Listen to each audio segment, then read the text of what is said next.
Iran ने पाकिस्तानी सालिसों को America के साथ जंग के खात्मे के लिए नई तजावीज़ पेश कर दी। ईरानी सरकारी मीडिया के मुताबिक ईरान ने मुज़ाकरात के लिए अपनी तजावीज़ जुमेरात को पाकिस्तानी सालिसों के जरिए भेज दी। इससे पहले भेजी जाने वाली ईरान की तजावीज़ में जंग का खात्मा और हमले दोबारा ना करने की जमानत मांगी गई थी। समुद्री नाकाबंदी खत्म होने की सूरत में आबनाए हुर्मुज़ खोलने पर आमादगी और उसके बाद न्यूक्लियर इशू पर बात करना भी तजावीज़ का हिस्सा था। अमरीकी सदर ने उस वक्त तजावीज़ मुस्तरद कर दी थी। ट्रंप का इख्तियार खत्म, ईरान से और जंग करनी है या नहीं, कांग्रेस आज फैसला करेगी। कानून के तहत अमरीकी सदर 60 दिन में जंग के ऐवान से इजाजत लेने का पाबंद है। 60 दिन की डेडलाइन आज खत्म हो गई। व्हाइट हाउस का दावा है कि आरजी जंगबंदी की मुद्दत ना रखने का मतलब ही ये है कि जंग खत्म हो चुकी है। ट्रंप इंतजामिया ने कहा कि 7 अप्रैल को ईरान और अमरीका के दरमियान 2 हफ्ते की जंगबंदी को बाद में लामहदूद मुद्दत के लिए बढ़ा दिया गया। 7 अप्रैल के बाद से कोई फायर नहीं हुआ। वजीर जंग ने कहा 60 दिन की पाबंदी वाली घड़ी रुक चुकी, अब कांग्रेस से इजाजत की जरूरत नहीं रही।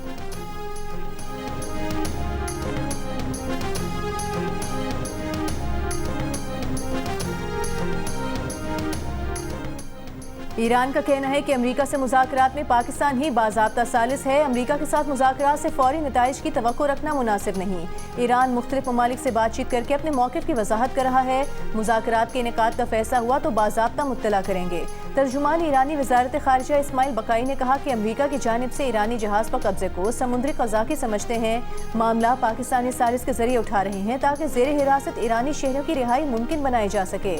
ईरान और रूस के दरमियान स्ट्रेटेजिक पार्टनरशिप मुआहदे के तहत सियासी, सिक्योरिटी और माशी शोबों में वसी ताउन है। इस्माइल बकाई ने अमरीकी महकमे खारिजा का बयान शेयर करते हुए अमरीकी हमले को दिफाई इक़दाम करार देने का दावा मुस्तरद कर दिया। कहा अमरीकी हमला अपना दिफा नहीं बल्कि ईरान के खिलाफ खुली जारहियत थी।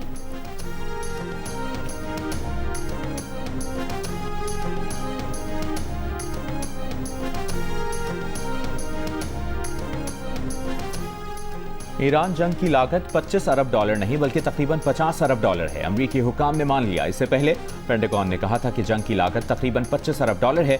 ईरान के वज़ीर ख़ारिजा अब्बास अराग़ची ने कहा कि अमरीका को जंग की लागत ना 25 अरब डॉलर की पड़ी ना 50 अरब डॉलर की, बल्कि नेतन्याहू का खेला गया जुआ अमरीका को 100 अरब डॉलर का नुकसान पहुंचा चुका है। इसराइल फर्स्ट का हमेशा मतलब अमरीका लास्ट ही होता है।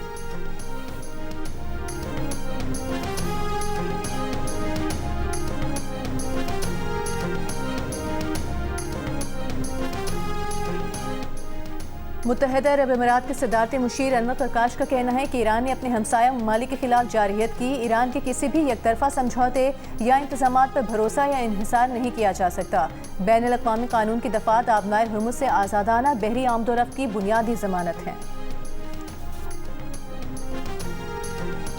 इसराइल ने मुत्तहिदा अरब अमीरात में लेज़र एयर डिफेंस सिस्टम नस्ब कर दिया। बरतानवी जरीदे फाइनेंशियल टाइम्स के मुताबिक laser air defence system Iran जंग के दौरान फराहम किया गया।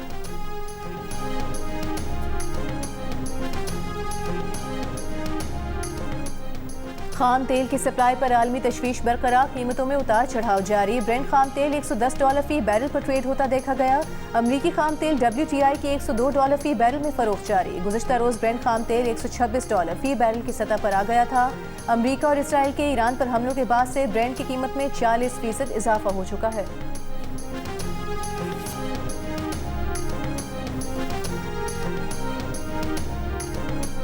वज़ीर आज़म शहबाज शरीफ ने इस्लामाबाद की शाहराह दस्तूर पर 1 कॉन्स्टिट्यूशन इमारत के मामले पर कमेटी बना दी। हतमी फैसले तक इस्लामाबाद इंतजामिया को कार्रवाई से रोक दिया।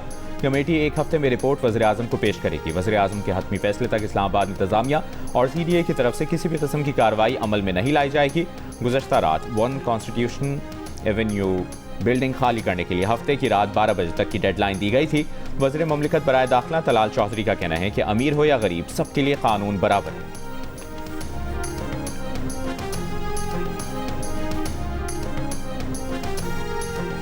अल्हम्दुलिल्लाह पन बिजली से जो बन रही है वो इस वक्त 6000 मेगावाट पे पहुंच चुकी है जो 1000 होती थी। और गैस का हमारा जो हमने स्पॉट के ऊपर महंगी गैस खरीदनी पड़ी क्योंकि कतरी गैस नहीं आ सक रही थी आप लोगों की सहूलत के लिए, वो अल्हम्दुलिल्लाह कल पाकिस्तान के अंदर पहुंच चुका है। और उसके पहुंचने के बाद बिजली की लोड शेडिंग का अब खात्मा हो चुका है। मुल्क में लोड शेडिंग खत्म कर दी गई। वज़ीर तवानाई उवैस लगारी का ऐलान, कहा पन बिजली की पैदावार 6000 मेगावाट होने और LNG पाकिस्तान पहुंचने के बाद लोड शेडिंग पहले की तरह मुकम्मल खत्म कर दी गई है। गर्मी में आवाम की परेशानी को मद्देनजर रखते हुए महंगी गैस खरीदनी पड़ी क्योंकि कतरी गैस नहीं आ रही थी। कुछ रोज आवाम को लोड मैनेजमेंट का सामना करना पड़ा। इस दौरान लोड शेडिंग के खात्मे के लिए फर्नेस और ईंधन पर चलने वाले प्लांट्स भी चलाने पड़े। आइंदा भी कोशिश होगी कि सारिफीन को महंगी बिजली से महफूज रखा जाए।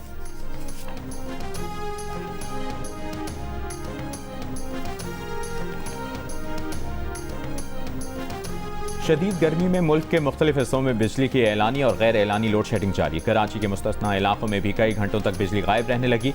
लोड शेडिंग से मुतासरा इलाकों में garden, Lyari, north Karachi, new Karachi, Malir, Korangi और अंगी टाउन, मंगूपीर, सुरजानी, सोहराबकोट और बल्दिया टाउन शामिल। मकली और ठट्टा समेत गिरदोनवाह में 14 घंटे की लोड शेडिंग। मीरपुर खास में लोड शेडिंग का दौरानिया 6 से बढ़कर 8 घंटे हो गया। हिस्को हुकाम का कहना है कि शदीद गर्मी में सिस्टम पर दबाव की वजह से लोड शेडिंग बढ़ी। कोयटा में 4 से 6 घंटे की लोड शेडिंग। बलूचिस्तान के मुख्तलिफ इलाकों में लोड शेडिंग का दौरानिया 8 से 18 घंटे तक पहुंच गया।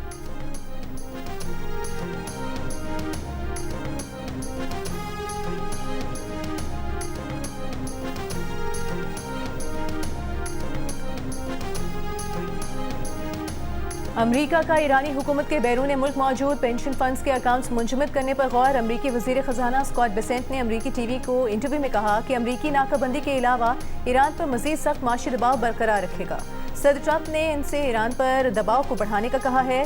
ईरानी तेल की खरीदो फरोख्त में मुलविस सनतों और बैंकों पर सानवी पाबंदियां आयद करने के इरादे से आगाह कर दिया गया है।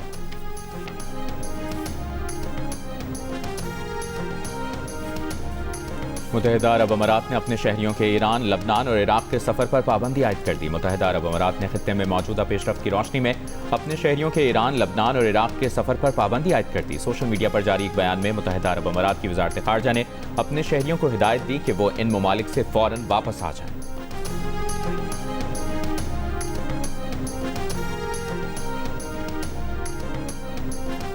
पाकिस्तान और चीन के दरमियान तामीराती मशीनरी, सेहत, हैवानात और मेडिकल टेक्नोलॉजी से मुतालिक माहिदों पर दस्तखत।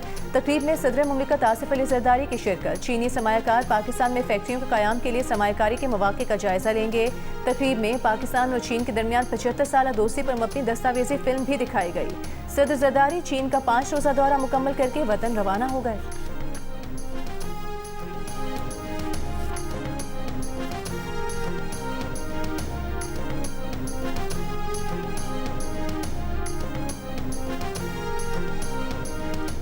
वफाकी वज़ीर दाखिला मोहसिन नकवी और गवर्नर खैबर पख्तूनख्वा फैसल करीम कुंडी की मुलाकात। खैबर पख्तूनख्वा में अमन अमान, इंतजामी उमूर और सिक्योरिटी की मजमूई सूरत हाल पर तबादला ख्याल। NFC अवार्ड, अमला में अमन अमान, तरक्याती इक़दामात, अफगान सरहद से दरअंदाजी और दीगर मामलात पर गुफ्तगू। मोहसिन नकवी का कहना है कि खैबर पख्तूनख्वा में पायदार अमन और तरक्की और खुशहाली के लिए वफाकी हुकूमत हर मुमकिन इक़दामात कर रही है। मोहसिन नकवी का FIA हेडक्वार्टर्स का भी दौरा। FIA को मजीद मौसर, फ़ाल और अवाम दोस्त बनाने के लिए इस्लाहात का जायजा लिया गया।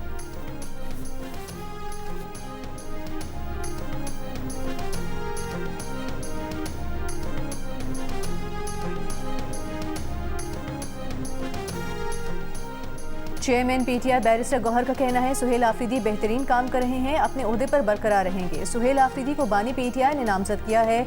उनके खिलाफ मुहिम चलाने वाले मायूस और नाकाम होंगे। सुहेल आफरीदी को पार्टी की मुकम्मल हिमायत हासिल है। PTI में कोई फॉरवर्ड ब्लॉक नहीं।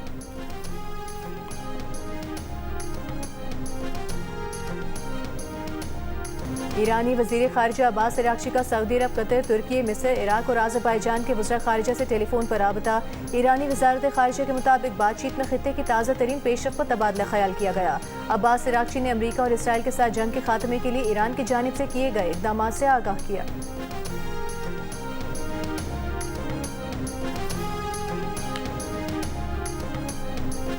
वज़ीर आज़म शहबाज शरीफ से वज़ीर मुमलिकत और chairman Pakistan virtual asset regulatory authority Bilal bin Saqib की मुलाकात। Pakistan virtual asset regulatory authority के मूड पर ब्रीफिंग। वज़ीर आज़म की वर्चुअल असासाजात के शुबे में मौसर और आलमी मायर के मुताबिक रेगुलेटरी निज़ाम जल्द फ़ाल बनाने की हिदायत। बिलाल बिन साकिब ने बताया कि AI से चलने वाली अदायगियों और रेगुलेटेड वर्चुअल असासों की खदमात के शुबों में जिद्दत लाई जा रही है।